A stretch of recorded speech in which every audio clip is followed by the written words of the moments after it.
Every single bit of dietary energy we ever consume comes directly from the sun. Making it all about plants or animals is a really false dichotomy. Most people legitimately are eating until they get enough protein. Either they need to eat more, protein dilution, or they want to eat more, carbs and fats together. Metabolic oversupply will literally break your mitochondria. People just don't understand how little it actually takes if the intensity is as high as you can possibly generate. Welcome to the Melanie Avalon Biohacking Podcast, where we meet the world's top experts to explore the secrets of health, mindset, longevity, and so much more. Are you ready to take charge of your existence and biohack your life? This show is for you. Please keep in mind, we're not dispensing medical advice and are not responsible for any outcomes you may experience from implementing the tactics lying herein. Are you ready? Let's do this. Welcome back to the Melanie Avalon Biohacking Podcast. Today's episode is on a dietary topic that personally really resonates with me. It's something that I personally subscribe to, have done a lot of research on, and I just feel like there is a lot there, and that is the role of protein in diet. So as we discuss, maybe it's not about plant versus animal or carbs versus fat. Maybe the key to focus on here is protein? We shall see. It's definitely a deep dive, and I was really happy because I got to ask a lot of the questions I've been really wondering about. You might be familiar with the authors. One of them is William Shewfelt. He plays the Red Power Ranger Brody on Nickelodeon's Power Rangers Ninja Steel, which is pretty cool, I gotta say. He's also the host of the Will to Win podcast, and of course co-authored the PE diet book that we'll be talking about today with Dr. Ted Naiman. Now, Dr. Ted Naiman is a board-certified family medicine physician, and his research and medical practice focuses on the practical implementation of diet and exercise for health optimization, which I obviously totally love. And one thing I love about Dr. Naiman, which I found out in this interview, is he actually studied in Loma Linda and has a history of a plant-based diet. So he's been there, done that with all sides of the spectrum when it comes to diet. And I think that's really valuable, especially for a book focused on protein, which can be a heated topic. The show notes for today's episode will be at melanieavalon.com/protein. You definitely want to check out those show notes because I am so thrilled to announce that from here on out, the show notes will have transcripts. I'm so excited about this, guys. It's been needed for so long and I finally bit the bullet. And in case you're wondering, somebody did ask me, they were like, please don't tell me that you're typing them up yourself. And I was like, no, we're outsourcing this one. So you don't have to worry. I mean, not that you're worrying, but no, I am not spending hours and hours writing up the transcript. It will be outsourced, and I am slowly working my way back through the old episodes and getting transcripts generated for those as well, because I just really want all this information to be available to everybody in every format, so I'm so excited about that. One of the ways those transcripts are possible is with supporters of this podcast, and I'm so grateful that I can be supported by companies that make products that I personally use, adore, and love. So today we're supported in part by BlueBlox. BlueBlox makes a product which is one of the few products that if it was taken away from my daily life, I think I would just have a mini panic attack. And that is blue light blocking glasses. So blue light is super awesome. It's high energy light and it's great for keeping you awake, stimulating you, boosting mood. But the problem is we're actually exposed to way too much blue light all the time in our modern society. And it correlates to an array of health problems. It can really mess with your circadian rhythm, create eye strain, headaches, tension, anxiety, stress, depression. I think it's really a problem today. That's why I've been putting so much effort for quite a while into consciously hacking my light exposure. You can do that with blue light blocking glasses. So BlueBlox offers an array of different advanced light filtering eyewear, so you can really tailor it to your personal lifestyle. So they have computer glasses, those have clear lens, and that really helps combat digital eye strain when you're working at the computer all day long and block out some of that blue light, but then you don't have to worry about the world looking like a different color. Then they also have yellow summer glow lens. I love those. Those block out even more blue light. They're great for anxiety, depression, low mood. And then of course they have their signature Sleep Plus lens. Those are red toned. You put them on before bed and you instantly get tired. It's insane. I can't even express how much it can really boost your sleep. They come in non-prescription, prescription, and readers. And you can also even send in your own frames. I mean, that is really, really cool. So definitely jump on that. And one of the things I love about Blue Blocks is not only are they providing every single type of Blue Blocks blocking lens that I could ever want, because yes, I do wear all 3 of those every single day, but also for every pair of Blue Blocks glasses that you buy, Blue Blocks donates a pair of reading glasses to someone in need in the developing world. I'm just so grateful for that. And we have a special offer just for our listeners. You can get 15% off of Blue Blocks. Just go to blueblocks.com and enter the code MelanieAvalon at checkout. That's BLUBLOX.com and enter the code MelanieAvalon at checkout for 15% off. And while you're cleaning up your light exposure, if you'd like to do some more cleaning up, especially if you're a lady, I definitely encourage you to take a hard look, no pun intended, at your skincare. Our skincare and makeup is actually one of the most potent, prevalent daily exposures to toxins every single day. People don't really think about that because they think skincare and makeup helps your skin and makes you look more beautiful. Well, besides the fact that I believe beauty comes from within and not from the outside, conventional skincare and makeup is actually typically full of toxins. We're talking things like heavy metals, especially lead, which is actually particularly concentrated in, quote, natural mineral-based makeups because the mineral sources are high in heavy metals. Skincare and makeup is also often rampant in endocrine disruptors. I'm looking more and more into this, and I really think this is so huge. And I think possibly one of the reasons that we struggle with so many hormonal issues today. And the FDA admittedly has essentially no regulation on any of these compounds or chemicals in our skincare or makeup products. It's shocking. And until very recently, there wasn't really a source to go to that you could trust for skincare and makeup across the board. But now there is. And that's Beautycounter. And I am so grateful for Beautycounter because what they do is they have made it their mission to change this. They only use ingredients that are safe, that are tested extensively to be free of toxins and free of things that are not good for your skin or your health. And beyond that, their products work. They support your skin health. They have lines for acne, for anti-aging, really anything that you want to tackle. They have skincare for that. And then their makeup is actually fantastic. Thank goodness. Because how sad would it be if there was actually this company providing the answer, but then like their makeup wasn't good? Their makeup's the bomb. So that's so perfect. You can shop with me at beautycounter.com/MelanieAvalon. And if you use that link, something really special and magical might happen after your first order. And if you want to know what that really special and magical thing is, definitely get on my Clean Beauty email list. That's at MelanieAvalon.com/cleanbeauty. You probably want to get on it anyway because I do a lot of fun giveaways and discounts on that list. I am a Himalaya partnered show, and if you follow the Melanie Avalon Biohacking Podcast in the Himalaya app, you'll get early access to the podcast 24 hours in advance, so definitely check that out. Also, please join me in my Facebook community that is Paleo OMAD Biohackers, Intermittent Fasting plus Real Foods plus Life. We discuss everything there. I mean, everything. I love that group. So if after listening to this episode, you have any questions or want to discuss things further, definitely join me there. I'd actually really like to hear, do you find that you do better on lower protein, higher protein diets? I'd love to discuss it with you there. All right, so without further ado, please enjoy this conversation with William Shewfelt and Dr. Ted Naiman. Hi, friends. Welcome back to the show. I am here with William Shewfelt and Dr. Ted Naiman, and they have crafted an amazing book called The PE Diet, Leverage Your Biology to Achieve Optimal Health.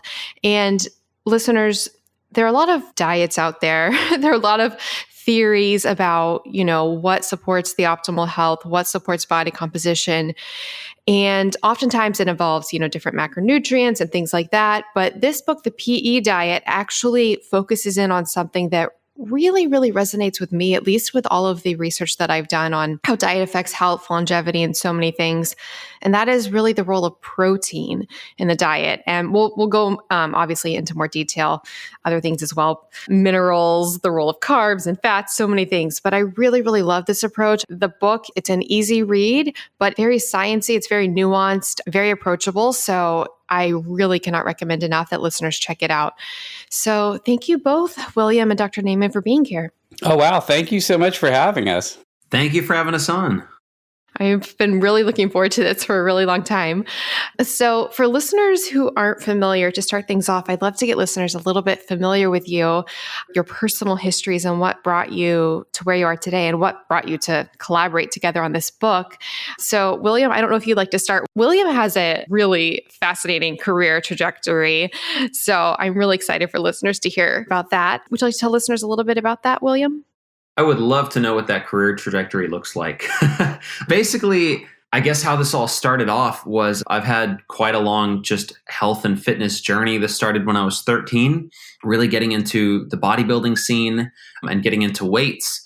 And from about 15 to 18, dealing with some severe acne, which led me to a whole foods plant-based approach, which was effective for a period of time until about 3.5 years into that. I was dealing with some severe hunger, lack of satiety, low mental and physical energy, and a lot of gut issues with that. So that kind of led to discovering keto. And about halfway into shooting this Power Rangers show that I had done, I basically stumbled upon Ted's work just through Twitter. And I asked Ted a few quick questions about how to implement some of this. And I was just studying the stuff that I was learning from him. So once I implemented some of the protein to energy ratio concepts into the keto diet that I was doing at the time, that's when I really finally achieved the results that checked off all of the boxes for me in regards to my health and fitness goals. So from that point on, I would see people occasionally comment on Ted's Twitter, do you have a book coming out? Can you release a book? And basically this project kind of came from my own desire to read Ted's book. I basically wanted to see all of this compiled into one thing. So that's kind of what we worked together on to make happen. And now we're kind of looking to maybe getting this out to even more platforms and in different mediums. Yeah, it is so incredible. And so listeners, if your ears perked up a little bit with the Power Ranger drop in there, William is well known as the Red Power Ranger in the current Nickelodeon series for Power Rangers, right? I admittedly am not good with my Power Ranger knowledge. I don't blame you. I wouldn't expect you to watch it. It's now actually the season before last. So they just recently filmed a new series with a whole new squad. So I'm basically old and washed up, but I'm right before the most recent season. Yes. Okay. Wait, can I ask a really quick question? It's just super random. So the Power Rangers, is it kind of like with all the other superheroes where they're like Spider-Man or something, where there's always just like a new Spider-Man, even though it's still the same Spider-Man? So like, is the Power Rangers, are they the same Power Rangers? Are they supposed to be a new Power Ranger? So it's basically new teams. So the show is based off of a Japanese series. And what the American show does is it takes the themes from the Japanese series. So the Japanese show, every 2 seasons, so pretty much every 2 years, they will have a completely new theme. It might be based around ninjas or samurais or dragons or dinosaurs or whatever it happens to be. And they'll create like a completely new storyline, new theme, new team, all that kind of stuff.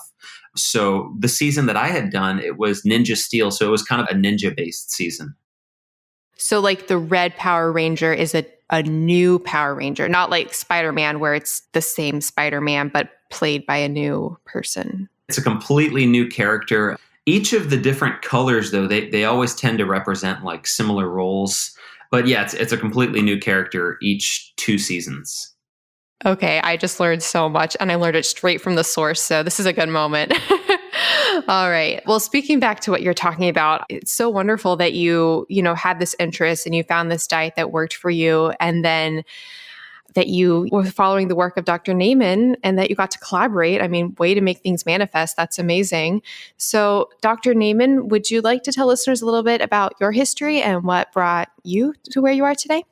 Oh, sure. Yeah. Well, I'm a primary care doctor, and as of this year, I've been in practice for 20 years, which makes me super old, basically just as old as hell. And I've been interested in diet and exercise, for a really long time. And I kind of started out actually plant-based and vegetarian. I was raised vegetarian. I went to Loma Linda University, which is this famous vegetarian mecca. But after interacting with patients and seeing the sorts of dietary changes that could improve health, I experimented with a lot of other types of diets, and I did a ton of research and ended up realizing that making it all about plants or animals is a really false dichotomy, and it's just kind of a smokescreen and really just muddies the waters for everyone. Everyone ends up wondering what the heck they're supposed to eat. So I've spent a lot of time trying to figure out what is it exactly that drives health when it comes to diet. And what I tried to do with this book is just codify some sort of universal theory of diet and why all of these diets can be beneficial, paleo and low carb and low fat and plant-based and all of this sort of stuff. So that's actually very appropriate. I did not know that, Dr. Naiman, about your history at Loma Linda and your experience with the plant-based diet. That's actually probably really fortunate for you now with this whole, positing this theory of the role of protein in nutrition, since oftentimes the plant-based idea, and especially, the works of the vegetarian findings of longevity at Loma Linda, there's this idea of minimizing protein for health and wellness. So I think it's probably, I don't want to put words in your mouth, but it's probably nice that you do have that background so people can't say that you haven't that you haven't seen both sides of the coin. This is true. I'm kind of a double threat to the plant-based world, honestly, because of my extensive experience and study and personal and professional experience with plant-based diets. That's probably the worst. They're like, oh no, he's been there. Oh no. So I love what you said about, I just love it so much. You're talking about it's not plant versus animal. I just lit up when you said that, because I think we get into these dietary dogma wars that do a disservice to nobody, because they think the answer is either no animal products, all animal products, no plant products, all plant products, when really it might be more complicated than that and have to do with a lot of things, in the actual animal and plant products themselves, how the body is reacting to them. So I thought, to start things off, something that you talk about when you start off your book is you talk about how solar energy actually is stored in plants and animals, and the implications of that and how that ultimately translates to our bodies when we eat those. So would you guys like to talk a little bit about that, what that actually looks like on a scientific level? Oh, I would love to talk about that. The reality is every single bit of dietary energy we ever consume comes directly from the sun, and plants store every bit of this solar energy as dietary chemical energy, and they do that using air and water. They're using carbon dioxide and water, and they use the carbons and hydrogens and oxygens from carbon dioxide in the air and water to store solar energy as chemical energy. They do that with the little chloroplast doohickeys in their cells, which are kind of like the mitochondria that humans have in their cells. And in fact, the chloroplasts in plants and the mitochondria in humans are very analogous. So the plant is taking solar energy, air and water, and converting it to chemical energy, which is basically carbs or fats, carbohydrates or hydrocarbons. And then animals eat the hydrocarbons or carbohydrates, and we strip off the hydrogens in our mitochondria using oxygen and convert it to carbon dioxide and water, which we exhale. So it's this really cool circle of energy going from the sun to plants to animals and using carbon dioxide and water. Super fascinating. Very cool. I'm constantly amazed at how the system works. Yeah, I love that. And then you also talked about in the book, even beyond that, the energy, when we again die, there's this, decomposition and return to the soil. So it really is this whole circle of life with energy. It's really, really fascinating. Right. All of this nitrogen is basically drawn up from topsoil by plants and incorporated into their bodies. And then animals eat the plants and use the nitrogen. And then when animals die or anything dies, it's decomposed by bacteria back into the topsoil. So you have this nitrogen cycle. And then you have the carbon cycle where animals breathe out carbon dioxide. Plants breathe in the carbon dioxide and give off oxygen. So the carbon is cycling back and forth between plants and animals, and the nitrogen is also. And it's just a really, really cool circle of life. But plants and animals are intimately interdependent on each other, and it's plants that end up making all of our food. So ultimately, maybe instead of thinking about things in plants and animals, we should be thinking about carbon and nitrogen. Exactly. Thank you. Wow. So I do have a question while we are talking about the plant versus animal debate, as it were. So the energy potential of this carbon and nitrogen, when it's found in the form of plants compared to when it moves up the food chain into animals, what are the implications of that for us eating them? So the energy that we extract from this carbon when we get it from plants compared to when we get it from animals, is there a difference, or how does that affect things? There's a couple different major differences. Number one, plants tend to store most of their extra energy as carbohydrates. Plants can make carbohydrates or fats, obviously, because you have, avocados and nuts and all these foods that have a bunch of fat in them. But plants tend to store the majority of their extra energy as carbs. And animals tend to overwhelmingly store the majority of their extra energy as fat. We have very little carbohydrate storage in our bodies. So you kind of get this automatic skew where the plant-based people think eating carbs is good and eating fats are bad because plants overwhelmingly store their energy as carbs and not as fat. And then the animal-based people overwhelmingly prefer eating fat and not carbohydrate because animal foods are going to have mostly fat and very little carbohydrates in them. But kind of once again, that's a little bit of a false dichotomy. The other major difference between plants and animals is that when you look at things that are coming up from the soil, like nitrogen, which is absorbed in mineral form, and other minerals, they are dramatically more concentrated in animals than they are in plants. Like a plant sucks up nitrogen and minerals from the soil, but it's limited as to how far its roots can reach. But an animal like your cow comes along and eats, 100,000 blades of grass, and it's going to bioaccumulate the protein and nitrogen and minerals. So it's going to have a much higher density of nitrogen and minerals, these micronutrients, than plants do, which is why animal foods always have more protein, higher quality protein, more complete protein, more bioavailable protein and minerals than plant foods. They're at a higher trophic level. They're one rung up on the food ladder, and they're just biomagnifying or concentrating all of these micronutrients.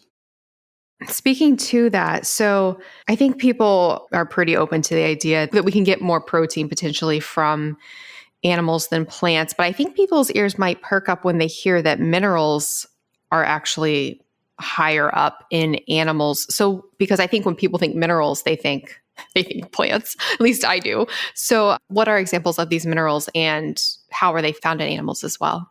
Really good examples are like calcium, which is always going to be higher in animal food than plant food, or zinc, which is a extremely common deficiency in people on a plant-based diet, that you'll always see much higher concentrations of zinc in a animal food than a plant food. There's about a dozen minerals that you have to get in your diet that are much higher in animal foods than in plant foods. Now, there are some minerals in plant foods. In fact, plants have a fair amount of magnesium in them because the chlorophyll molecule is centered around magnesium, just like the hemoglobin molecule in animals is centered around iron. So you'll get more iron in animal foods, and you'll get a fair amount of magnesium in plant foods. But other than that, all of your minerals are really going to be higher in your animal foods than they are going to be in your plant foods. It's kind of like, mercury in ocean fish. As you go up the food chain, you get higher and higher amounts of mercury. Now, in this case, mercury is kind of bad.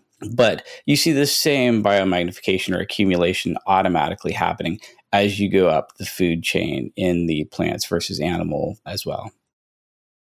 This is a super random question, but I've often heard the argument, and I'm not trying to create dietary wars or anything, but I have heard plant-powered based people make the argument that in a way, animal products are more processed. There's this ongoing debate about getting energy directly from plants or getting it from animals, and that animals are somehow processing the plant. So it's like having a processed form of energy. Do either of you have any thoughts on that, or have you heard this before? I think that makes sense, and that's totally true. And a really good example of that is like an adult male gorilla who has just as much muscle as a human, but literally spends 16 hours a day chewing plant matter and eats 60 pounds of food. The plant-based people are like, oh, you can be just as strong. Look at a rhino, look at a gorilla. And it's true, the gorilla, has 300 pounds of muscle, and it absolutely does not need, to get protein from any other source, but it's literally eating 60 pounds of vegetation a day, and it's literally chewing 16 hours out of its day. Compared with like my pit bull eats twice a day, and she eats for about 30 seconds each time. Like that's literally it. It's like a can of solid meat twice a day, and she eats it in 30 seconds. She spends probably less than 1 minute of the day eating. And that's all she has to eat. It's incredibly efficient. And it just, sure, you could call that outsourcing the processing to animals. I'm going to submit that maybe that's better. I certainly would prefer that. Yeah, I think processing has a negative connotation to it. And I think in this case with the animal foods, it's actually a positive thing that's happening. You are getting, a much higher nutrient density with, let's say, a pound of steak. The amount of food that I would be eating when I was plant-based, like just the sheer volume of food, it would take so much time out of the day. And there was a lot of, I think, digestive work that went into that. I could definitely feel that. So yeah, I could definitely agree with what Ted's saying there. Eating takes a lot less time for me now that a lot of those nutrients are more concentrated and processed through the animals. I think we have this whole really negative idea with processing thanks to the conventional processed food, but I'm not so sure that argument extends to, the form of the natural processed form of food that we might get in an animal product.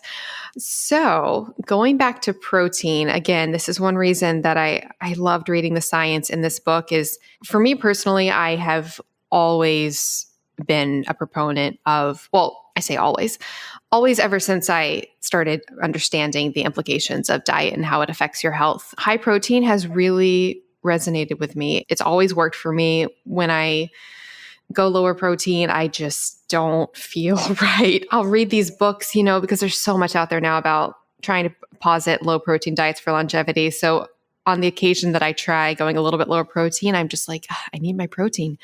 So protein. You guys talk about in the PE diet that a lot of the health problems that we have today, even the obesity epidemic, might actually involve a lack of protein. So would you like to talk a little bit about that? What role is protein playing and why is it so necessary? And why are we potentially not getting enough of it today?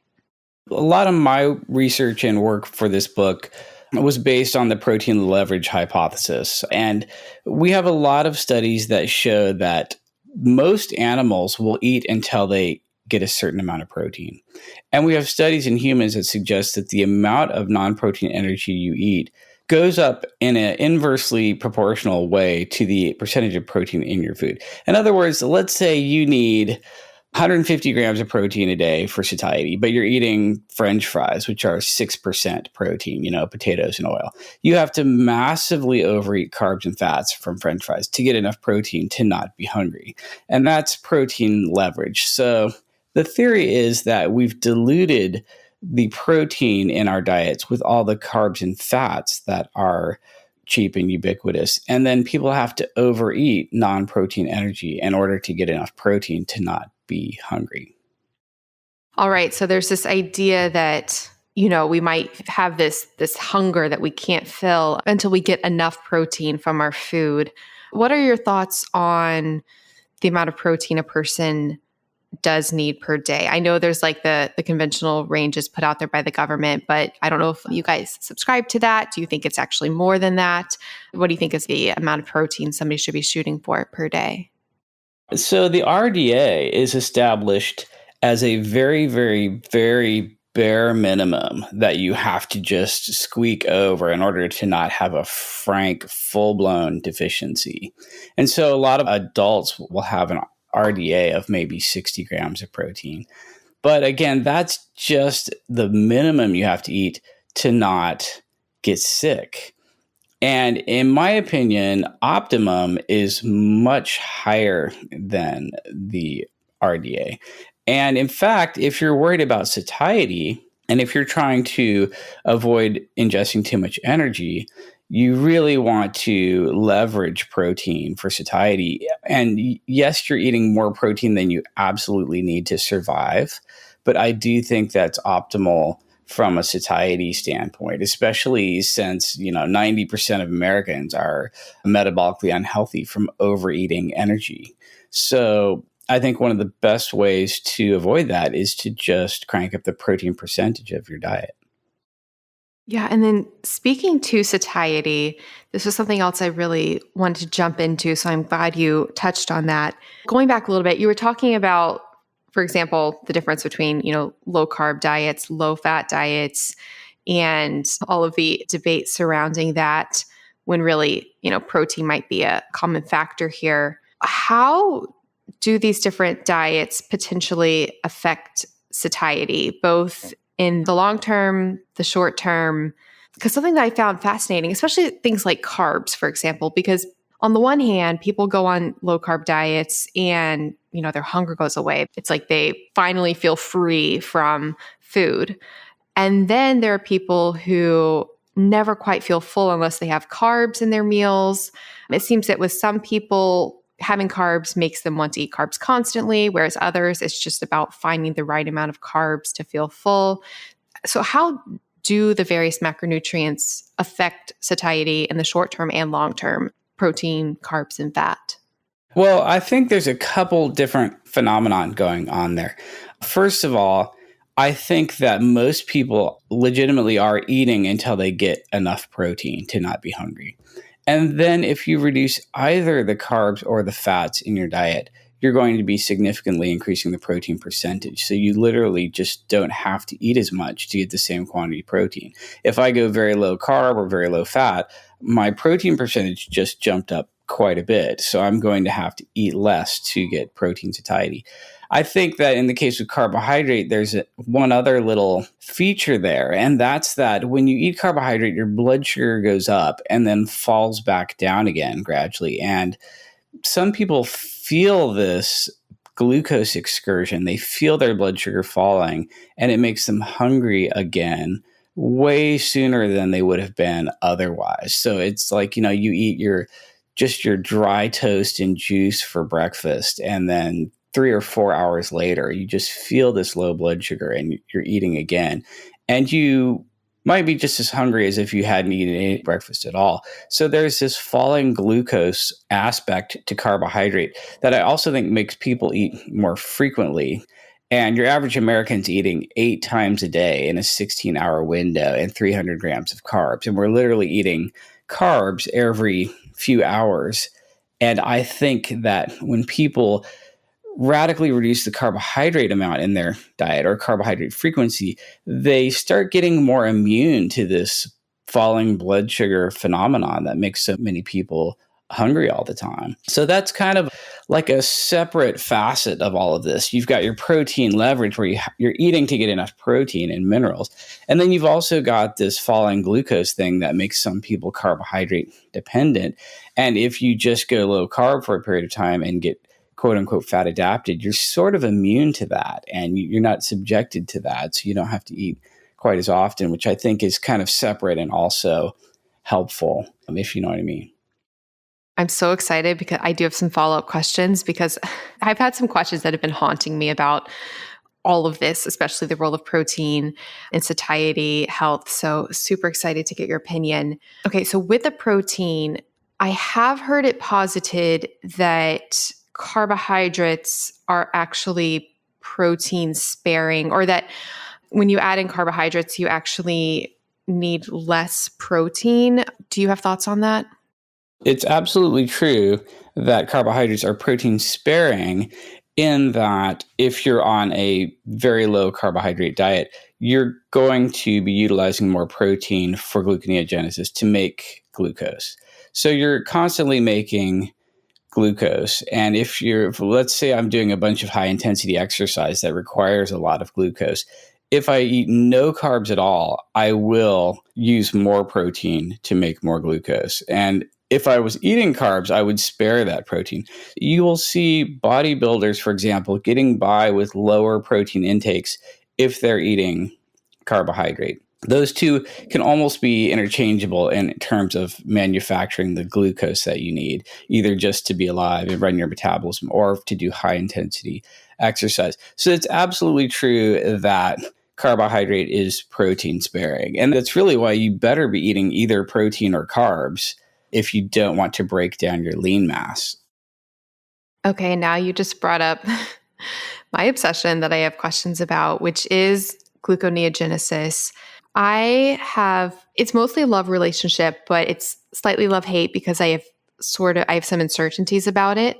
Because I personally have struggled with gut issues in the past and currently, but microbiome issues, bloating, things like that. And I found that having a high protein diet with less, fermentable fruit and produce really allows me to keep that managed. And I do think I'm relying on that gluconeogenic pathway to create carbs from protein. Do you think, kind of like ketosis, there's this idea that gluconeogenesis is not the natural state that our body is meant to be in? Like there's this idea that it's a stressful state or it only is activated in emergencies. So like in this case it would be, not enough carbs. So we're having to turn to protein.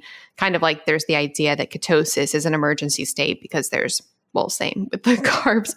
But what are your thoughts on that? Is gluconeogenesis, is it stressful for the body, for the liver to undergo that process and create carbs from protein? Or is it totally fine and it's just another pathway that most people aren't using as much?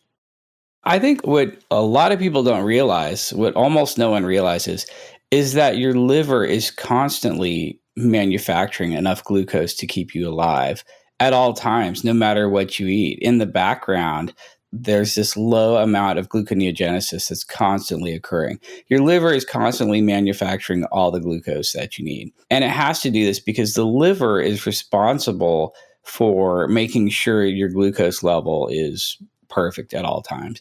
And your liver doesn't know if you're going to stop eating for the next 2 months, if you're not going to get food for weeks. It has no idea what's going to happen. So it's just steadily making glucose. When you eat carbohydrates and have exogenous glucose coming in, that just raises your blood sugar on top of the level that the liver's already making and stores glycogen in the liver on top of what you're already making. So no, the gluconeogenesis process is not stressful. The time where it might start to be stressful is if you're doing huge volumes of highly glycolytic, high-intensity exercise. If you're doing exercise higher than 80% of your maximum output, you're burning a ton of glucose. And if you never eat any carbohydrates, yes, you will spend more time manufacturing more glucose in your liver to try to replenish that glycogen. And in fact, if you're doing more than about 2 hours of extremely high intensity activity a day and eating no carbohydrates at all, that's probably going to be additional stress trying to manufacture the glucose to make up for that. And that will probably reduce your performance and make you more, quote unquote, overtrained.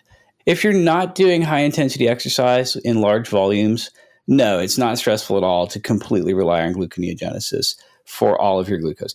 If you're running a competitive marathon every day, okay, it's starting to be an issue. Just something I want to pitch in about that. In periods of time where I've been in like more intense states of training, let's say I'm training daily or twice a day, one thing I've noticed really, really helpful is with the inclusion of, let's say, a cup of white rice or potatoes at night, I would actually drop water weight. So I would notice in my face or in my abs, my muscles would actually fill out. So my muscle glycogen stores would fill out a bit. But I think something about including that bit of carbohydrates to support the training would actually, I don't know if it would decrease my cortisol or what, but I would lose a lot of water weight, sort of just that level of water right on top of the muscles. And I would have fuller muscles, which is kind of a trick that a lot of bodybuilders use. So that's something that I've noticed is helpful when training stress goes up, to not add that additional stressor of, you've got fasting and then you've got no carbs coming in and you're training extremely hard. That's something that I've kind of played around with and found helpful. That's absolutely fascinating. And I think there's something really there with the whole water weight. And it's so interesting because I think people, especially if they've been low carb for a while, they might anticipate that adding in carbs will, create all of this water weight gain. But it's really interesting to know that you experience, the opposite. Despite the muscle glycogen filling up, there does seem to be potentially this, water weight drop. Dr. Naiman, do you think that would be something that would be involved with like cortisol? I mean, that was my initial thought. Yes. So typically, if you're eating no carbohydrate and doing a lot of high intensity exercise, your resting heart rate will literally go up and your sympathetic nervous system tone will literally be higher. You might have higher cortisol. You might have higher epinephrine, norepinephrine. You will be literally more stressed out. And we do see that eating some carbohydrate there will lower sympathetic nervous tone. And so that there's absolutely something to that. And there's definitely absolutely something to the fluid manipulation of eating carbs and glycogen. And that's, why every bodybuilder in their peak week, the day before a show, they're going to eat, hundreds of grams of carbs and do this super compensation trick where you fill your muscles with glycogen. And then if you don't drink a bunch of water, you'll actually suck some water out from underneath your skin into your muscles with that glycogen storage. And that's how they get this sort of dry, peeled bodybuilder look, so that's all totally valid. Yep. Hi, friends. I hope you're enjoying this awesome conversation with William and Dr. Naiman. So, at the beginning of the podcast, how I talked about the awesome blue light blocking glasses that you can get to really hack your blue light exposure? Well, now, if you want to really, really hack your light exposure, let's look at the other side of the spectrum, red light, as well as near infrared light. So like I said, blue light is super high energy light, but red light and near infrared light is lower energy light. And it's the type of light naturally found in the rising and setting sun. And it has so many health benefits, it's kind of insane. Studies have shown that red light actually affects how cells generate energy in the mitochondria. And when your cells are properly generating energy, everything just works better. And we actually talked about that in this podcast about how energy generation in the mitochondria is so huge for metabolic health. So you can address that with dietary changes, but you can also boost your mitochondria with targeted red and near infrared light therapy. And because it makes your cells just function better in almost every way, that's why you can have so many seemingly magical benefits. We're talking improved skin, you can use it to boost collagen production and reduce wrinkles. For those exercisers out there, and yes, we will talk about exercise at the end of this podcast, studies very consistently show enhanced muscle recovery and reduced soreness from exercise when using red and near infrared light therapy.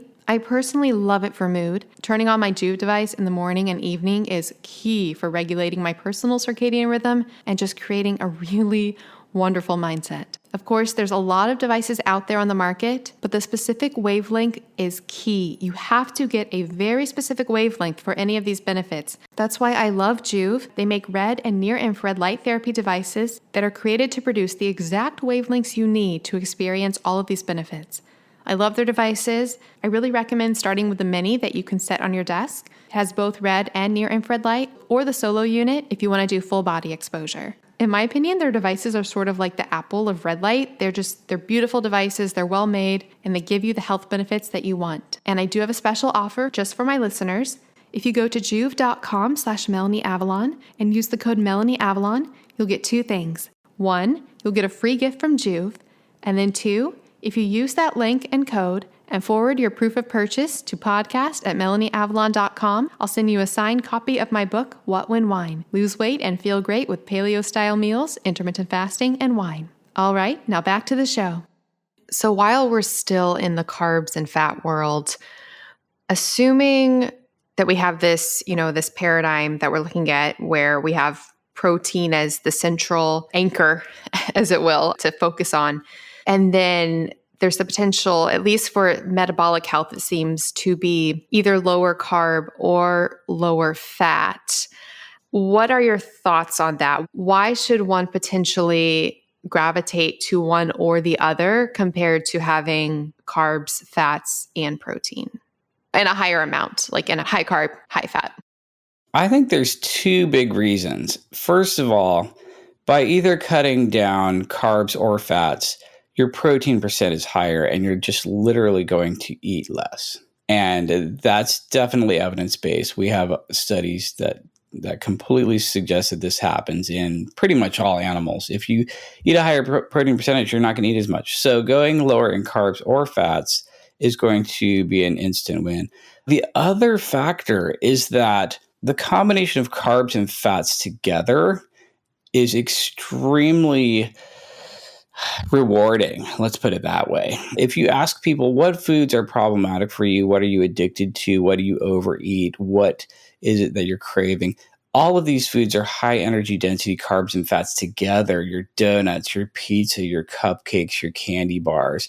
All of your addictive and overeaten and hedonic and dopamine releasing foods are these high energy density carbs and fats together. And it's when you combine these carbs and fats that you're going to eat more. If we just give you plain boiled potatoes, you're going to eat 2 of them and you're done eating for the rest of your life. But if we put a bunch of sour cream and butter on there and some bacon and some cheese, you're going to eat the hell out of that. And so when you're eating liberal amounts of carbs and fats together, you're definitely going to eat more, just from a hedonic point of view. So it's like there's this push and pull to eating too much. On one side, pushing overeating, you've got dilution of protein and minerals in your food. So you have to overeat the French fries to get enough protein and minerals to not be hungry. But on the pull side, you've got the combination of high energy density carbs and fats together that's really tasty and hedonic and releases dopamine. And I'm going to say it's basically addictive. And so you're going to overeat the French fries because you want to eat more. So it's like people are overeating because either they need to eat more protein dilution or they want to eat more carbs and fats together. And both the sides of this coin have the same thing in common, and that's carbs and fats together. Okay, so here is a thought experiment, and I just am curious to know your thoughts. Say we could have a situation like it was very controlled. It was enforced, so we didn't have to worry about the overeating aspect. Eating a high carb, high fat meal, but perhaps calorie restricted or at maintenance level, compared to maybe eating more calories, but eating low carb or low fat.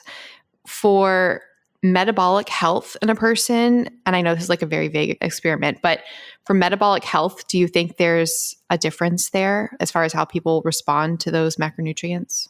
No, not at all. I think if you fix the calories, it's all going to be exactly the same. If you lock people up in a metabolic ward and give them higher protein, higher fat, lower fat, higher carbs, lower carbs, they're going to all have the same response metabolically. And that's why you hear all these people saying it's all about calories, because it is absolutely all about calories. The problem is fixing calories is the most artificial, stupid thing in the entire universe, because nobody ever does that. And the whole world is just one giant ad lib diet experiment where people eat as much as they want and nobody fixes any calories, and they're not going to, and they never will. So it's absolutely ridiculous to artificially constrain calories. I mean, if I had one really high protein, low carb and low fat group with fixed calories in this metabolic ward of your thought experiment, like if I gave you just basically a smoked salmon omelet and a salad, so the carbs and the fats were both pretty low, and then I gave somebody else just like 8 Pop-Tarts or something where the protein's very low and the carbs and fats are high, but the calories are the same, what we're not going to see is how hungry the low protein, high carb and fat together people are, 3 or 4 hours down the road. That's what we're not going to be capturing. Metabolically, they're going to be exactly the same. And that's why we have so many people saying it's all about calories. Calories are absolute. And I totally agree with that. I think it is all about calories if you artificially constrain that. I also think that's completely worthless in the real world. Yeah, my only follow-up thought there is I can see how, a high carb, high fat, at least calorie restricted meal that is controlled and in our thought experiment of our metabolic ward might not create the metabolic problems. But I do wonder, especially for those who have markers of, insulin resistance or just metabolic issues, if there's something about having the carbs and fat fuel together that creates, is it just processed as easily by the body and so can, create this excess fuel buildup even at lower calorie states? It's just something that I think about a lot, the metabolic efficiency that you can get on a low carb or a low fat diet compared to when you have these substrates together. I mean, for some people, if they're like great at processing all the things all the time, maybe it's fine. But then I feel like some people really just don't respond well to, even if it's calorie restricted, that combination. I do think you're right. We have this Randall cycle where you're basically either burning carbs or burning fat. And if you try to overload your cell with both at the same time, with metabolic oversupply of both carbs and fats together, that's extremely bad. Like that will literally break your mitochondria. We see mitochondria that are presented with metabolic oversupply of carbs and fats together. They will undergo fission where they split up into tiny little mitochondria and they're trying to be less efficient. So they can waste more food energy because there's too much. And you can literally kill your mitochondria, or typically that leads to apoptosis where your cell dies as well. But metabolic oversupply is a huge disaster for your mitochondria. And that's probably what's driving a lot of the horrible downstream complications of all cardiometabolic disease like type 2 diabetes and Alzheimer's and atherosclerosis and all of this stuff. Everyone who's obese, everyone who's pre-diabetic, everyone who's diabetic, they all have one thing in common. They have smaller mitochondria, they have fewer mitochondria, they have lower mitochondrial function, and mitochondria is the only way fat is leaving your body. The only place that fat is burned is in your mitochondria. And you'll break those suckers if you chronically have metabolic oversupply, and that is typically resulting from too much carbs and fats, like you pointed out. So yes, I think there's probably an advantage to going either very low carb or very low fat. And if you're smart, you do both and eat a bunch of protein. Is there still that danger in the low carb or low fat state? I know because you're speaking about, excess energy and then the potential to really mess up your mitochondria. For example, say you're on a low carb diet and you're hardcore, like high supplementing with something like MCT oil. Could there be the potential there for your mitochondria to break from just too much, and there be no carbs, but too much energy from the MCT? There really could. And actually, this is one of the reasons why I'm super down on exogenous ketones. I apologize if your show is sponsored by exogenous ketones or something. I don't think it is. But honestly, if you have metabolic oversupply where there's too much carbs and you've got too much fat in your fat cells, you've got too much triglycerides in your bloodstream, all of your cells are refusing this energy. You've got too much intramuscular triglycerides and you've got too much energy everywhere. The exogenous ketones are basically trying to go to the front of the line, and you might be forced to oxidize those in your mitochondria, even though they've got way too much of everything else hanging around. And the same thing might be true of MCTs. And some of these things can enter your mitochondria without the transport that like a long chain fatty acid might need. And I think that actually might make your problem worse. So I'm really down on giving exogenous ketones to anyone who's overweight. Like if you're trying to treat their Alzheimer's or something like that, I think you might be giving them an alternate fuel that their brain can use transiently, but actually worsening their underlying disease and worsening the metabolic oversupply to their mitochondria, which is the fundamental problem that's broken. And so, yeah, I think that's actually bad. I'm not a big fan of MCT oil or exogenous ketones because 90% of everybody in the country has some amount of metabolic syndrome from basically too much energy in their body. Okay, that is so fascinating. The reason I've been thinking about that more is I've been experimenting with a lower carb diet, especially for my gut issues and things like that. And I found that MCTs actually work well for my gut and I could take in a lot of calories that way. But I started getting, and this is just completely N of one, but I started getting so hot.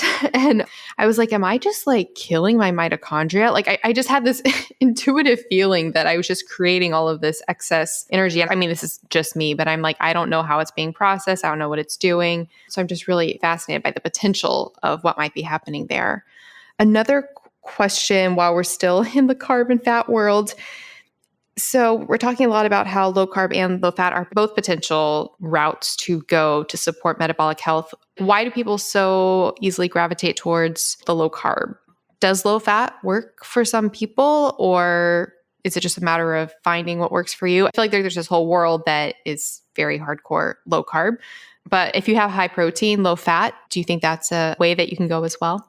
In the metabolic ward studies, if protein is matched and calories are matched, you get identical response to either low carb or low fat. Everyone loses weight. Everyone lowers fasting insulin. Everyone improves parameters. They're pretty much identical. What I think you're not capturing there is how hungry people are, or how they feel, or how often they feel like they need to eat. I think if you're starting out too fat, right? If there's too much fat in your body and all of this fat has to be burned in your mitochondria for it to leave, and you're eating carbs all the time, you're basically never really running your metabolism off of stored body fat, or rarely, or not as often as you should. And you're kind of tied to these carbs, and you feel all these excursions in your blood sugar, and you're hungrier more often. And that's why I think anybody who's overweight is probably going to benefit from carbohydrate restriction so they can get better at burning fat. That's a skill they need. They need to get better at running their whole metabolism without carbs and exogenous glucose. They need to get better at fat oxidation. And that's why I highly recommend carb restriction frontline for anyone who's already overweight. Now, if you're starting out thin, well, let's face it, if you're thin in today's food environment, you don't suffer from carbohydrate issues, and you could go with a very high carb, low fat diet. I think that's totally fine. Anyone who's thin right now, effortlessly thin in our food environment, is probably going to be fine with a low fat, high carb diet. But if you're already overweight, you should really go the other way around. What you want to do is get better at fat oxidation. So you're going to want to restrict carbohydrates. And in both settings, I recommend that protein be the dominant macronutrient, of course. Like, protein always has to be the highest. But you could go low carb or low fat and get results. Yeah, so Ted was just mentioning with the metabolic ward studies, during the 3 years when I was doing a plant-based diet, I honed in on doing a high protein, low fat approach. And I was less satiated doing that, eating around 3,000 calories a day, than I am now doing a high protein, low carb approach, eating 22 to 2,400 calories a day. So I'm more satiated on fewer calories with that. So I think that that's definitely one of the things that doesn't get factored into those studies, the way that people feel from the fuel source. And how long did it take, William, for you to, when you did make that switch from more plant-based to the lower carb approach? I'm trying to remember when I interviewed you last time, your actual story surrounding that. How long did it take for you to see changes in your digestion, your energy levels, your fatigue? How was that adaptation process for you? So in terms of energy levels and fatigue, my energy started increasing after about 2 to 3 weeks. I definitely felt some immediate benefits just from finally including salt, electrolytes, red meat, all the B vitamins. So I definitely felt some immediate benefits to it.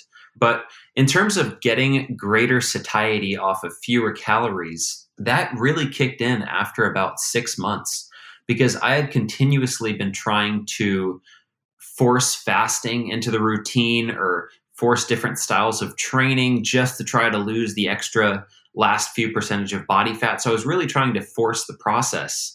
But essentially, when I finally allowed my body to get accustomed to a higher protein, lower carb approach, and I really nailed in the protein to energy ratio with that, it honestly took me about a good 6 months. And then I started getting down into pretty low levels of body fat at a very moderate training routine, and having a great appetite on that, being able to fast effortlessly. When I would eat to satiety, and I would be satiated at honestly pretty low calories. So that particular aspect of it did take a while. I think you could probably use PE diet principles to get lean in a short amount of time, but to really have your appetite stabilize and to have that satiety stabilize over time, it can take a good few months to really let your body reset maybe its set body weight set point and get that homeostasis back.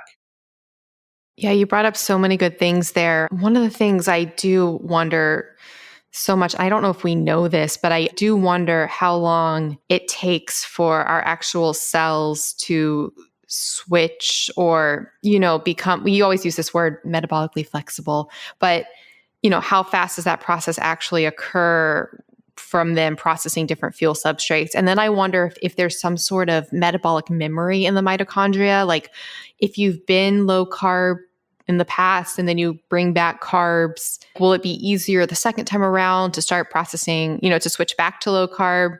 I don't know if we know this. I don't know if it has to do with genetics or even epigenetics within the mitochondria. I don't know if you guys have thoughts on that. Oh, no, that's definitely true. There's an inertia to your metabolism, and there's a sort of a hysteresis in the mitochondria where you'll upregulate the oxidation pathway for either beta oxidation of long-chain fatty acids or burning carbs. So you upregulate the pathway it takes to burn one thing or the other, and you get better at it. And then it takes a little bit of time to switch over. And that's, usually like a week or two.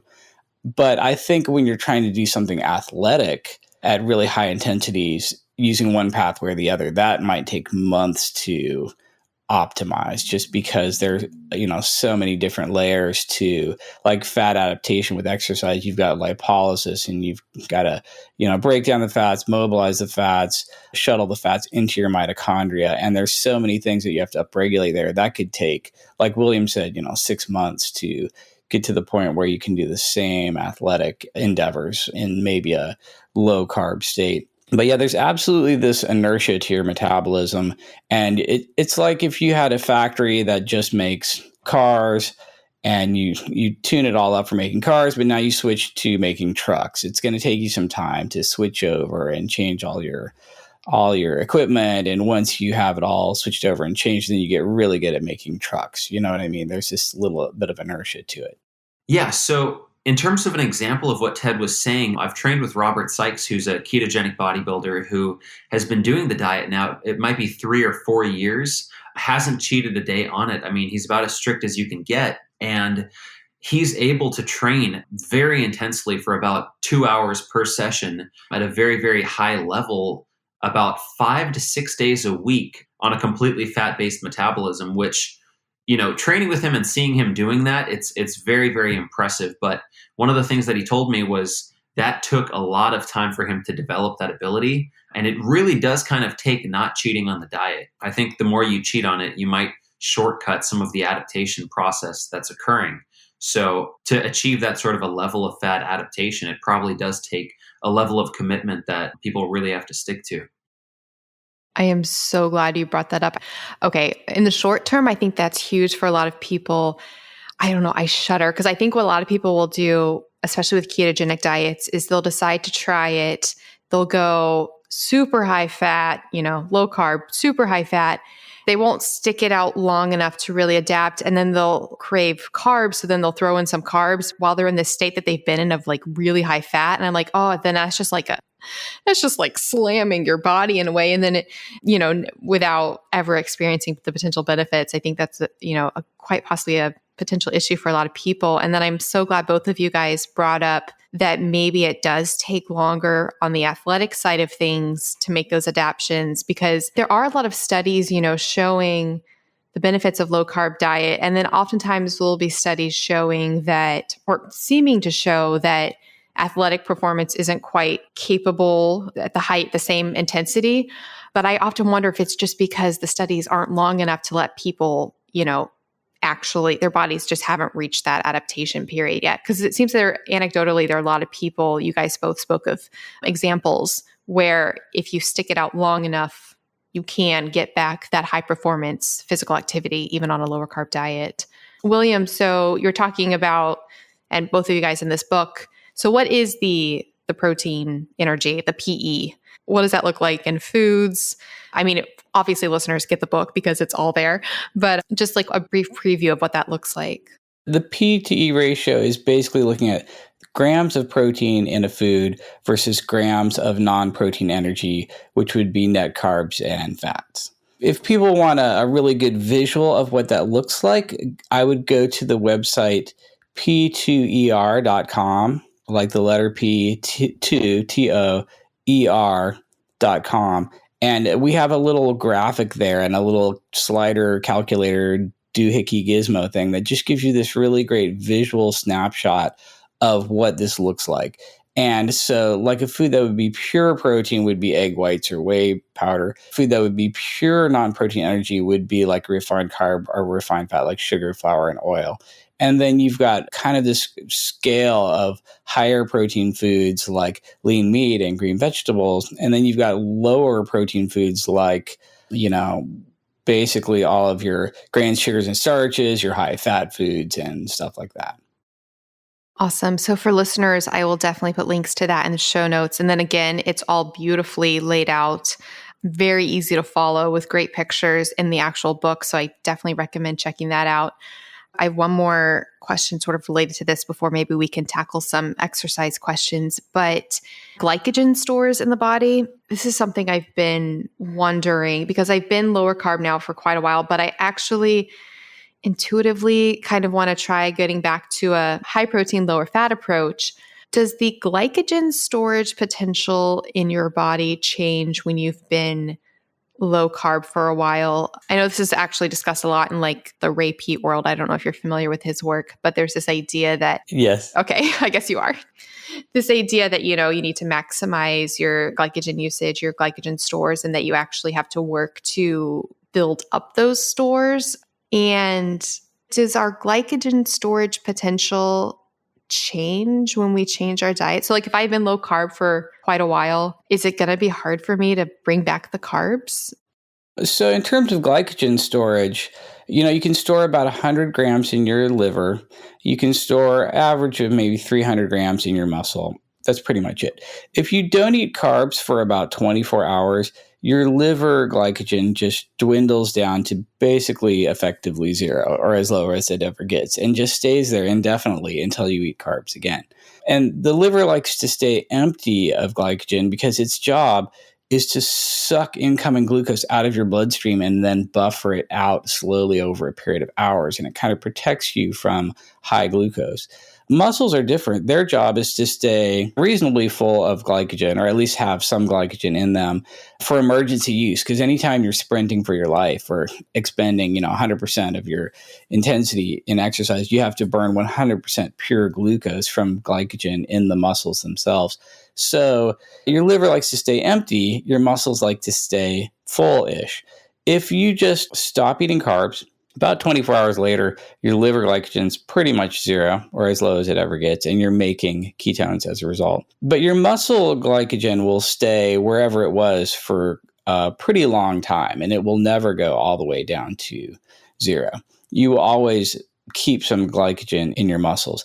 But then if you go very, very low carb and then also do a bunch of high intensity exercise and deplete all the glycogen in your muscles, and you do this just total glycogen depletion with days of no carbs, tons of high intensity exercise, and then you eat a whole bunch of carbs, you get this super compensation where you might shove, 600 grams of glycogen into your muscles. It'll be the highest it ever gets. Because your body is like, whoa, we don't get carbs very often. We want to hold on to it. And that's basically what every single competitive bodybuilder is doing the day before they get on stage. They'll do a glycogen depletion phase where they eat no carbs and do a ton of high intensity exercise to suck every bit of glycogen out of their body. And then they'll eat, maybe 800 grams of carbs and try to just shove it all into their muscles so they look really full the next day. So you'll see this glycogen kind of going up or down depending on the environment. If you just exist for weeks with no carbs at all and you just sort of live in a low carb state, your muscle glycogen will hover at around about 30% of what it would be with this super maximum, super compensation, mega carb load trick. You know what I'm saying? So you'll sort of stay at a 200 grams of glycogen in your muscles or something, and you won't really go below that. Now, if you do high intensity exercise, in about an hour of high intensity exercise, you'll burn every single bit of that glycogen, and then you'll just slowly build it back up over the next 24 hours.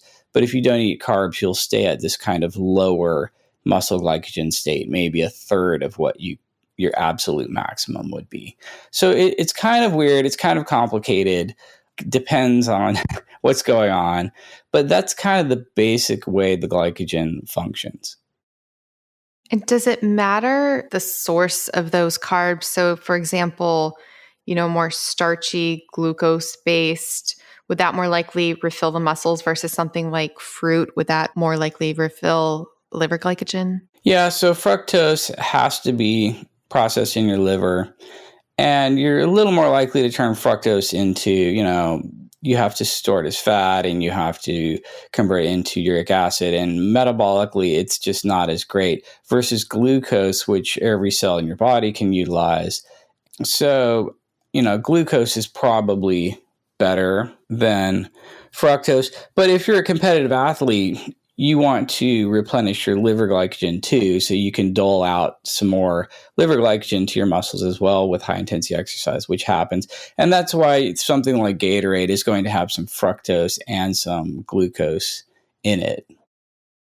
Yeah, where I'm coming from is out of all the different dietary approaches I've fiddled with, the one that I think at least worked really well for me at the time was kind of bringing together a lot of these different ideas, but it was doing intermittent fasting, eating in the evening, high protein, lower fat, but actually high fruit rather than other types of carbs. And what I found from that, and this is why I'm always researching this, because I just really want to know if this is what was happening. But intuitively, what I felt was that I was mostly just filling up my liver each night rather than my muscles. And then, during the day, my liver was, keeping my blood sugar level with the stores that it had. And then I was kind of filling up again at night. And while I was doing that, it seemed to work really well. I don't know if that's actually what was happening, but that's what I'm always trying to figure out, what was actually happening then? So I'm just really fascinated by all of it. It's tricky because if you just did a ton of high intensity exercise and your muscle glycogen is really low, all the carbs you eat will literally just fall into your muscles down this concentration gradient. Your muscles basically just suck up all the glucose in your bloodstream, even without much of an insulin spike. You're just so insulin sensitive, and your muscles are so good at disposing of this glucose if they're empty on glycogen that it's almost like a free-for-all if you eat carbs right after an hour of super high intensity exercise. And muscle glycogen is a very high priority task for your body. So when you eat post-workout carbs, or you do the sort of carb backloading thing you're describing, a lot of that will go into muscle.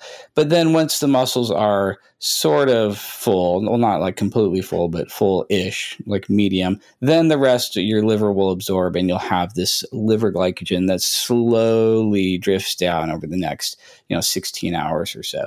But I think that this glycogen flux is really good for health and metabolic sensitivity. So I love it when people are doing high intensity exercise for glycogen depletion and then eating some carbohydrate and cycling this glycogen. I think that's a totally reasonable thing. And so your approach of, just eating carbs, maybe once a day and backloading them is probably great. Yeah, well, I'm so glad to hear you say that. It's like I'm sighing of relief. Well, I keep trying to get back to it though. And my problem is, I think because I've been low carb for so long, every time I try to bring back the carbs, I get the massive sugar cravings. And I'm like, no. I think what I need to probably do is just stick it out, commit to that sort of pattern where I'm doing, lower fat, higher carb in a backloaded type pattern, and just stick it out through those days of cravings. I imagine they might go away, but I think a good takeaway for people is that there are obviously a lot of different approaches that can work, and, feeling free to experiment. But at least my personal opinion, and I believe Dr. Naiman and Williams' opinion, is that protein is definitely something you probably should not fiddle too much with. Maybe how do you guys feel about the occasional low protein day for longevity or something like that? Do you think that might be viable? Personally, I think that, everyone's worried about signaling mTOR and, what this is going to mean for cancer or longevity. And so insulin stimulates mTOR a lot. And the very worst scenario is just being over fat all day long, all day, every day. You know what I mean?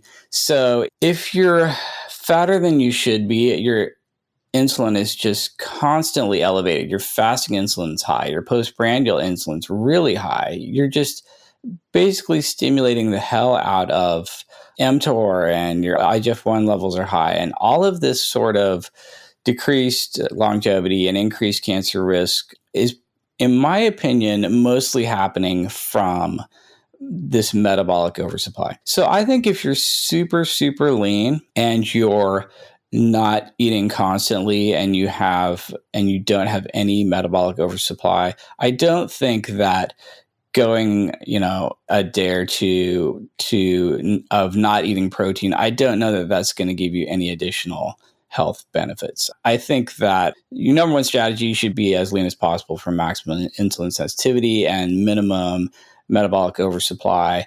And I don't know that if you've already arrived there that, okay, I'm not going to eat protein for 3 days and, for some sort of magic autophagy or lowered cancer risk. I don't have any evidence to suggest that that's really going to work. Gotcha. I'm glad you brought up, the role of lean. I think focusing in on lean, the role of muscle, I think is something you discuss in your book, obviously so important, and which also can bring us into the topic of exercise and such. And William, I'd love to hear your thoughts on some of this. So for exercise and training, something you guys talk about in the book is the role of adaptation and the need to basically keeping your body guessing when it comes to exercise. So why is that, and what does that look like practically? Yeah, what we're really targeting with that is basically ratcheting up the intensity in the shortest duration of time. So the SAID principle, where it's a specific adaptation to impose demand, is your body is going to adapt to whatever demand you're imposing upon it. So if you're walking all day, you'll become a much better walker, but you're not necessarily going to have the sort of muscular adaptation that would allow you to fill up more glycogen, that would help you dump glycogen during high intensity exercise. So what we kind of promote is what is the best investment, or what's the best return on your investment of time. And what we found that to be is basically following a higher intensity training protocol that you can do one set to failure, a full body workout daily. This can take 10 to 15 minutes, where you basically go from your head to your toes. So you're doing a pushing movement, a pulling movement, something for your core, so a hinging movement, as well as something for your back and a leg movement. And then as far as cardio goes, rather than perhaps a 45 to 60 minute session on the elliptical, doing an all-out burst for maybe 30 seconds, whether it's jump roping or sprinting or jump squats, and then you could rest for another 30 seconds and then hit another interval of that. So you're basically getting a much better bang for your buck, and the adaptation response that that's going to elicit is going to be so much greater than spending an hour and a half on, a lot lower intensity exercise. Yeah, that was something I really loved about the exercise section of your book, because I know for me personally, and listeners probably know this about me, I'm not a big gym person. I tend to try to embrace my quote exercise from life. So I'm just constantly I actually wear weights around when I'm grocery shopping, and I'm always lifting things, and I like to do, quick bursts of things when I can. But that said, the mentality of the exercise section of the book, even though I don't go to the gym, the concept really, really, I feel applied to my life, and I think can apply to so many people, whether you're in the gym or not even in the gym. Just this idea of, keep doing these intense exercises briefly so that your body is not adapting, like I said. I love how you talked about it. You talked about basically when we hit our max intensity, that our body consciously doesn't know what's happening. So it's I have to adapt to this because this cannot happen again. It's crisis mode for the body. And you can get stronger from that. And I just really, really love that concept. And then I will say this book actually was probably one of the first times that there was a gym exercise section in the book. And I was like, I think I'm actually going to use this. So thank you. You got me sold. So listeners, definitely check it out if you would like to maximize your exercise and maximum return on investment. That was something I loved was, what does the time commitment look like? Is it spending hours and hours at the gym, or what does that look like? I think Ted's got it down with a busy schedule as a practitioner. I mean, he keeps this super, super simple. I personally, just because I like the gym, what I do isn't efficient at all. I like to spend more time there. But Ted, how much time does it take you on a daily basis just getting a workout in? I mean, I basically never work out more than 15 minutes. And it's really just doing a set of a pushing move like push-ups to failure, and then a couple rest pause sets, pulling move like pull-ups to failure, and then some sort of leg move like squats. And then I also try to do a burst of cardio, and that might be just jump squats or jumping rope or something like that. And yeah, it's definitely 15 minutes start to finish, and I don't go to the gym. The only equipment I usually ever need is something to pull on, like a pull-up bar or a set of rings or a suspension trainer or something. I have to have something to pull on, but that could be like a, freaking tree branch or something. And I love to, not only is it just 15 minutes a day that I spend working out, but I will frequently break it up and it will be interstitial to the rest of my day. Like I might spend 3 minutes in the playground doing pull-ups on the monkey bars or something. And then later I'll spend 3 minutes doing a couple sets to failure of a pushing exercise, like a push-up or a handstand push-up. And so I could actually have these, 4 little micro workouts of 3 minutes each scattered throughout my day. They could pretty much take place anywhere I'm at. And so I've just really fragmented it up. And I've been experimenting with the minimum effective dose of exercise for a really long time. And I'm trying to figure out what's the very smallest amount of exercise you need to get it done, and the very least time and equipment and money. And I'm just trying to be as minimalistic as possible, mostly because I want to convince my patients, hey, you don't need a bunch of crap to get in exercise. You don't need a gym membership and a trainer, a bunch of crazy equipment and all of this time and money and stuff. You could just, like, wherever you're at right now, just drop to the floor and do a set of push-ups all the way to failure and beyond, like as hard as you possibly can. The next day, you'll literally be stronger in a push direction, in a push movement with your pushing chain muscles. And people just don't understand how little it actually takes if the intensity is as high as you can possibly generate. And that's what this book is all about.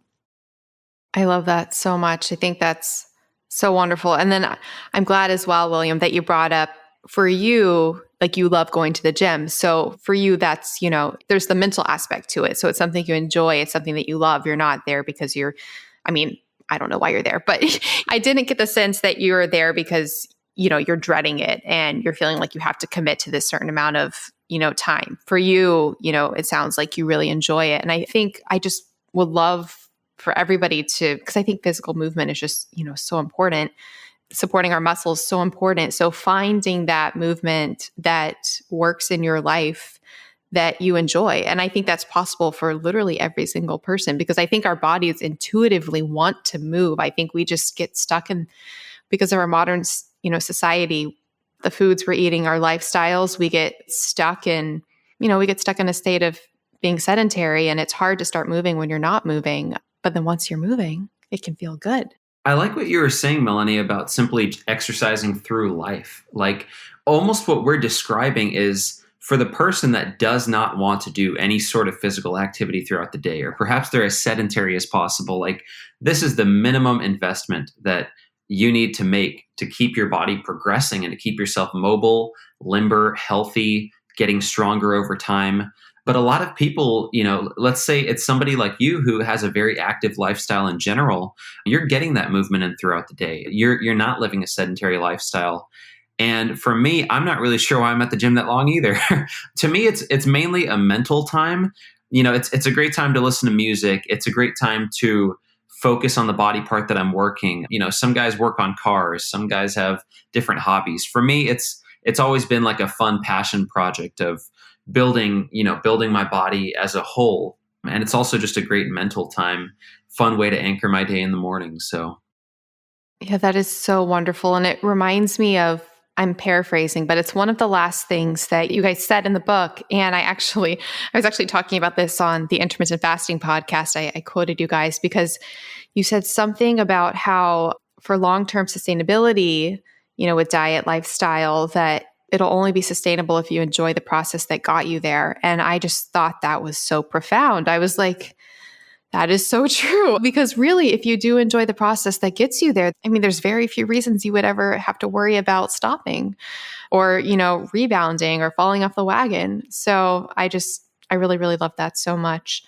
To wrap this all up, and it kind of fits really well, there is one question that I always have as the last question for every guest on this podcast. And it's just because I've realized how incredibly important mindset is when it comes to health and wellness. I just think it's so huge.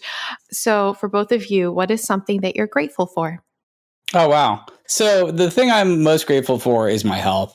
And honestly, after having the job that I have and seeing people who lose their health all day long, I've realized that health should be everyone's number one concern. And if you don't have your health, nothing else matters. Your family, your possessions, everything else goes out the window if you lose your health. So your health should be everyone's number one concern. And it is definitely the single thing that I am the very most grateful for, without question. For you, William? It doesn't have to be the most, or it can be. It could be whatever you like. Ted's response is way more applicable to the podcast. But I would honestly say, this just came to my head. I tell them this every day. I'm very grateful for my parents. I think in terms of mindset, like at the end of the book, we talk about how you have one trip through this life and you really want to make the most of it. And health is perhaps the primary domino. It's maybe the major pillar of allowing you to make the most of this one trip through life. But yeah, just having a good start in life has such a huge impact on your ability to continue moving forward. I think so many people are exposed to information about health and wellness and self-improvement and ways to improve their life, but perhaps because of limiting mindsets that they were given or adopted somehow through their adolescence and childhood, it stops them from ever implementing anything. Maybe because they simply don't have the self-esteem or they don't believe in themselves. So I thank God and I thank my parents every single day that they raised me the way they did and they were encouraging, supportive people. So I'd say that's what I'm very grateful for. I love that so much. And I could talk about all this for like another hour, so I will stop there. But thank you guys both so much. Thank you for the work that you're doing. Your book is just such a wonderful resource. And I think you really are, bringing to light something that is so important as far as protein, diet, health, exercise, and then like we just ended on like the sustainability of it all and how to really implement it and really make changes. So I cannot thank you enough. For listeners, if you go to the show notes, again, the show notes will be at melanieavalon.com/protein. There will be links there to the book. And we also have, thank you guys for this, you are offering our listeners 10% off of all Primal Body carnivore plans. Those are available at primalbody.co. So thank you so much for that. I'll put links to that in the show notes as well. But thank you. This has been absolutely wonderful. And I'm just really excited to follow the rest of your work, see where this all goes. And hopefully maybe we can bring you guys back in the future for another episode. Oh, well, thanks so much for having us. All right. Thank you. Bye. Thank you, Melanie. Bye. Thank you so much for listening to the Melanie Avalon Biohacking Podcast. For more information, you can check out my book, What When Wine? Lose Weight and Feel Great with Paleo-Style Meals, Intermittent Fasting, and Wine, as well as my blog, melanieavalon.com. Feel free to contact me at podcast@melanieavalon.com. And always remember, you got this.